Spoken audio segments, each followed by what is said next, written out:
Hello friends, welcome to my YouTube channel Megha's learning station. Sorry for the late post. आज हम next पढ़ने वाले हैं फ्रैक्शन पार्ट 2।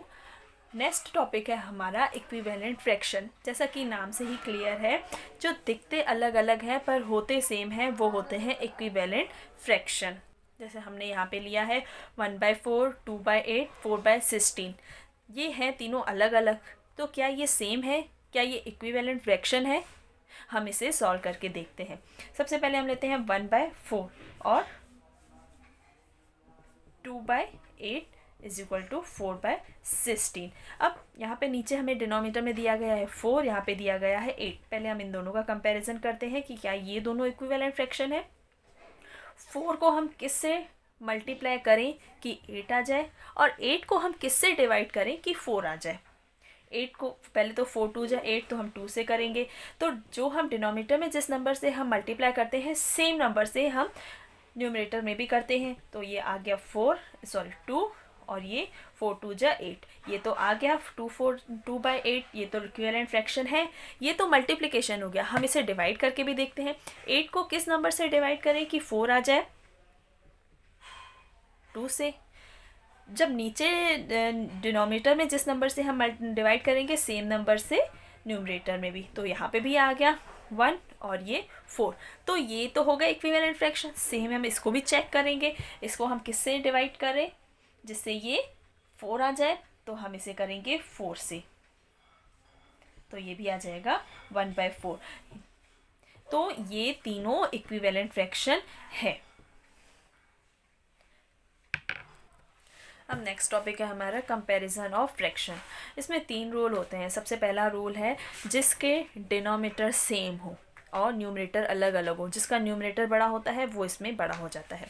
सेकेंड रूल्स है जिसके डिनोमिनेटर अलग अलग हो, न्यूमरेटर सेम हो, और डिनोमिनेटर में जो सबसे छोटा हो वो बड़ा हो जाता है।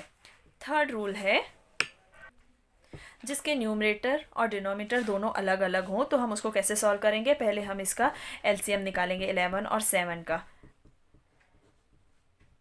तो ये आ जाएगा 77। 77 आने के बाद 3/11 मल्टीप्लाई 11 की टेबल में आता है 7 टाइम्स। तो ये हो जाएगा 7 2 7, और 4/7 में 7 11 से, तो ये हो जाएगा 44/77।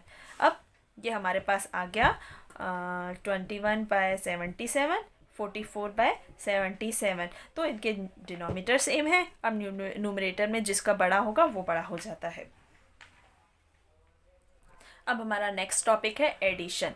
एडिशन का हमने एक ये इक्वेशन लिया है। सबसे पहले ये दिया हुआ है हमें मिक्स्ड फ्रैक्शन में, हम इसे चेंज करेंगे इम्प्रॉपर में।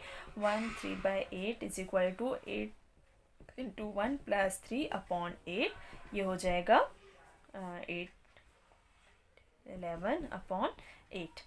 1 2/3 is equal to 3 into 1 plus 2/3, 5/3। Same 2 7 12 12 into 2 plus 7/12 is equal to 31। अब हम इन लोगों का इन तीनों का पहले हम एलसीएम निकालेंगे 11 5 और 31 का।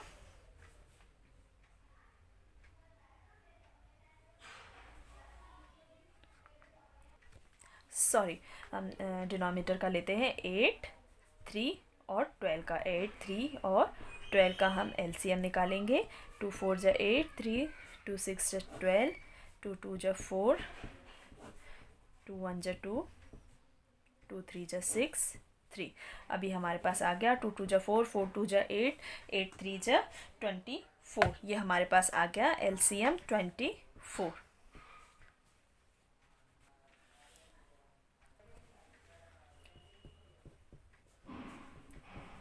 अब 8 की टेबल में 24 कितने टाइम्स आता है? 3 टाइम्स। तो 3 से हम इन दोनों को मल्टीप्लाई कर देंगे, 33/24। सेम हम इसमें भी करेंगे। 3 की टेबल में 24 आता है 8 टाइम्स। 8 5 जा 40 और ये 24।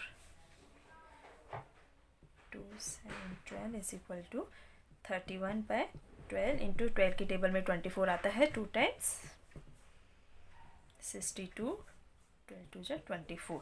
अब इन तीनों के डिनोमीटर सेम है, अब इनको हम ऐड करेंगे 33/24 plus 40/24 plus 62/24 is equal to, तीनों के डिनोमीटर सेम है तो एक ही डिनोमीटर आएगा 33 प्लस 40 प्लस 62, ये हो जाएगा 135/24। अब हमारा इक्वेशन था मिक्स्ड में, तो हम इसके आंसर को भी मिक्स्ड में कन्वर्ट करेंगे।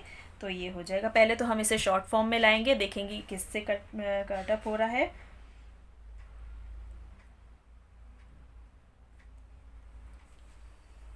पहले तो ये 3 से कटअप हो रहा है, 3 1 3 4 जा 12, 3 5 जा 15, 3 8 जा, तो ये हमारे पास आ गया 45/8। अब इसे हम मिक्स्ड में कन्वर्ट करेंगे, 45 8 8 5 जा 40, अब हमारे पास बच गया 5 रिमाइंडर। अब ये होता है quotient reminder divisor 5 5 8।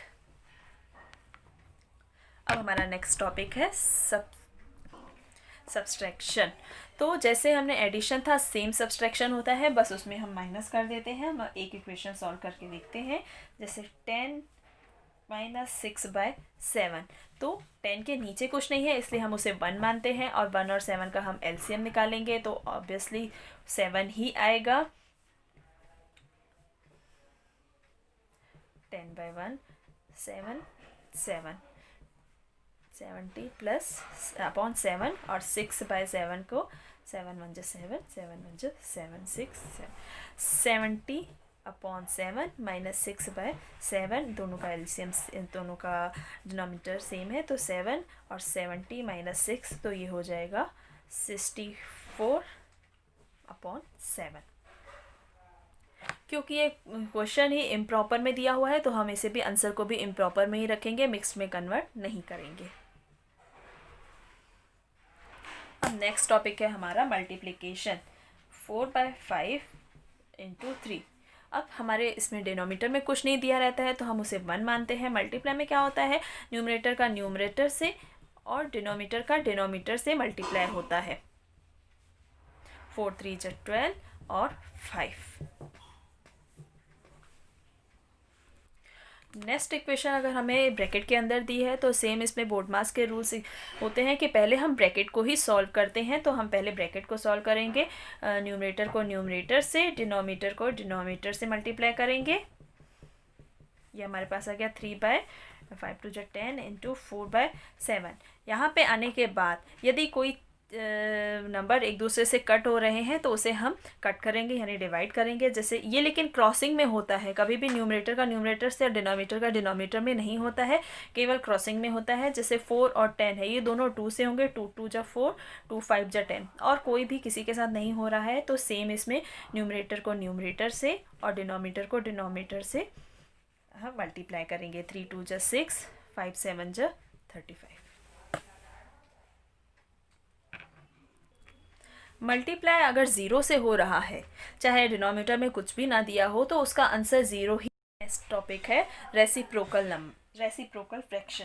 Reciprocal fraction क्या होता है, किन्हीं भी दो प्रोडक्ट का अगर उनका फ्रैक्शन 1 आता है, तो वो एक दूसरे के रेसिप्रोकल कहलाते हैं। जैसे 4/5, इसका रेसिप्रोकल क्या होगा, 5/4। अगर हम इन दोनों का मल्टीप्लाई करते हैं, तो ये इनका आंसर आता है 1। ये 4 4 से कट हो जाएगा, 5 5 से कट हो जाएगा, इसका आता है 1। तो ये दोनों क्या हैं, एक दूसरे के रेसिप्रोकल हैं। अब अगर हमारे पास दिया होगा कि 3/8, इसका रेसिप्रोकल क्या है, तो हम लिखेंगे 8/3। अगर सिंगल नंबर दिया है 6, तो इसका रेसिप्रोकल क्या होगा, 6 बाय डिनोमीटर में कुछ नहीं दिया रहता है, तो हम 1 मानते हैं, तो इसका रेसिप्रोकल होगा 1/6। अब हमारा नेक्स्ट टॉपिक है डिवीज़न। 6 divide by 2/3। अब यहाँ पे हम डायरेक्ट डिवाइड नहीं कर सकते हैं, जैसे 6 है, 6 के नीचे कुछ नहीं दिया है तो हम उसे 1 मानते हैं। ये डिवाइड हटकर मल्टीप्लाई हो जाता है। ये 2/3 फ्रैक्शन रेसिप्रोकल आकर यहाँ पे हो जाता है 3/2। ये होता है डिवीज़न का करने का रूल। अब इसको हम यहाँ से जो भी कट हो रहा है पहले हम उसको कट करते हैं। न्यूमरेटर को न्यूमरेटर से नहीं कर सकते, डिनोमिनेटर को डिनोमिनेटर से नहीं कर सकते, ये क्रॉस मल्टीप्लिकेशन में होता है। 2 1 जा 2, 2 3 जा 6। अब 3 × 3, 1 × 1 इज इक्वल टू 3 3 जा 9 अपॉन 1, यानी आंसर आया 9। एक एग्जांपल और ले लेते हैं, जैसे 12/17 डिवाइडेड 6। सेम होगा, 12/17 एज इट इज़ आएगा। ये मल्टीप्लाई चेंज होकर, ये डिवाइड चेंज होकर मल्टीप्लाई हो जाएगा। 6 के डिनोमिनेटर में कुछ नहीं दिया है तो वो 1 हो जाएगा। अब ये इसका रेसिप्रोकल हो जाएगा। इसका रेसिप्रोकल क्या है हमारे पास? 1/6, तो यहाँ पे आ जाएगा 1/6। सेम यहाँ पे हम इसे और शॉर्ट फॉर्म में लाएंगे, जो जहाँ से कट हो रहा है वहाँ से कट करेंगे। 6 1 जा 6, 6 2 जा 12, 2/17, ये आंसर आया हमारे पास।